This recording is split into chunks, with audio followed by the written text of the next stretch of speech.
Hi everyone, and welcome to my channel where I talk about movies. The movie I want to talk about today is The Marriage of Maria Braun. This comes from 1979, directed by Ranier, Werner, Fassbinder, and starring the great Hanna Schygulla in probably her best and most well-known role. This movie is a part of the BRD trilogy that was released by Criterion DVD originally. This is the old DVD. It has been upgraded to Blu-ray, and all three of these films are streaming on the Criterion channel. BRD standing for the German Democratic Republic. So all three of these movies comment on the post-war era. I think the German Democratic Republic started in 1948-49, so it was about five years. It's 1954. This is the span of the story of Maria Braun. And the other films in this set, Veronica Voss and Lola. And these do not star Hanna Schygulla, and there's really no, it's called a trilogy, but there's really no kind of relationship between the three films outside of the fact that it is describing the economic miracle of Germany. There's a separate disc for the supplements, and there's the longest interview Fassbinder ever recorded, and Fassbinder was was an amazing interviewee. He says provocative things in almost every sentence.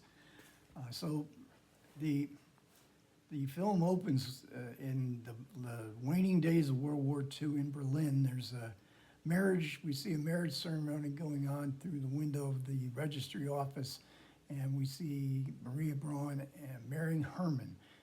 But a bombardment, the air raid comes, and the registrar wants to flee for safety. Herman, but they haven't completed the ceremony, and so Herman tackles them outside the building, and while they're laying prone on the floor with bombs going off all around them, he gets the registrar to sign the marriage contract. This is a film about contracts. So Maria and Herman have only known each other 3 days and one night where he has to go back. Herman has to return to the war, and again, we're in the last stages of the war, and then he's missing in action. Fassbinder is doing a variation of a film by one of his big heroes in Hollywood, Douglas Sirk. His kind of forgotten war film, A Time to Love and A Time to Die with John Gavin, which he's playing a German soldier in this film, and they only know each other about 3 days, and then Gavin has to go off to war. So this is a variation. Of course, Sirk's films have been a great influence on Fassbinder, and certainly in this movie in particular, a woman's picture in the Hollywood sense of the word. So then we see the aftermath of the war. Herman has not returned. Maria has to live in a transactional world of the black market, bombed out buildings everywhere. She even trades cigarettes with her mother so that she can get her mother's brooch, so she can get other black market items. Fassbinder himself pops up in a little cameo, really nice little cameo, where he is a big time black marketeer, and he and Maria strike up a friendship. Maria is very charismatic. People like her. People are drawn to her, as we are drawn to the actress Hanna Schygulla. So Herman does not return immediately, but it's a film of his absences. This is a marriage that's defined by the absences, and Maria really takes her marriage contract seriously. Everything she does is for Herman, even when she has a American GI boyfriend She's involved with a German industrialist as a textile factory who's besotted with Maria. And they form relationships. But all these relationships are just to make Herman proud of her. She's going to be a successful businesswoman. She knows the ropes. She has great instinct. She has great strength. But it's all for Herman. And so this time in her life, this is not a time for feelings. She has to place her emotional life on hold. So even though she's affectionate with all these men, the men that she's involved with, they're not the long-term goal. It's always Herman. And she becomes very wealthy, and she's indispensable to this industrialist in all the labor negotiations and just the general well-being of his company becomes more and more dependent on Maria. So this is a triumph for Hanna Schygulla for sure, and she had been in Effie Briest 5 years earlier for Fassbinder. And they've had a falling out, so 5 years went by. Schygulla didn't really like the character of Effie Briest. I did a video on Effie Briest a few months ago. She thought she was too weak a character. So Fassbinder evidently drew her back with this very strong female character for her to play.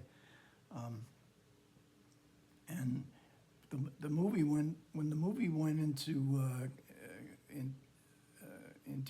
production, Fassbinder had anticipated that his previous movie, Despair, which was an English language film starring Dirk Bogarde and based on a Nabokov novel, that would be his entryway into the international marketplace. Now, for sure, Fassbinder had already, especially in the United States, Fassbinder was one of those European directors that probably was more popular in the United States than anywhere else in the world.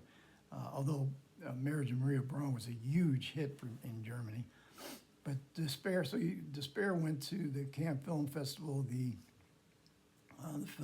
film flopped with the audiences, with the critics, but he had already prepared The Marriage of Maria Braun, so he brought that film with him, and then they had a sidelight showing of the film, and it was just an enormous success.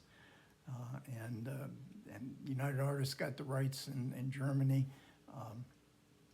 And then when it came to the U.S., it played at the New York Film Festival. Again, gigantic success. Roger Ebert gave it 4 stars. I'm back into the Roger Ebert 4-star movie world. Vincent Canby also gave it a review, except for the last sequence in the movie. And that is a difficult sequence. I know when I first saw Maria Braun, that sequence really bothered me. When I saw it a couple days ago, we watched it a couple days ago, I really liked it. I liked what Fassbinder was doing. Fassbinder had started in the theater, the anti-theater company they had, and Hanna Schygulla was also there in the very beginning. I think she was in about 20 of Fassbinder's films. And he was very much influenced by Bertolt Brecht in his distancing devices.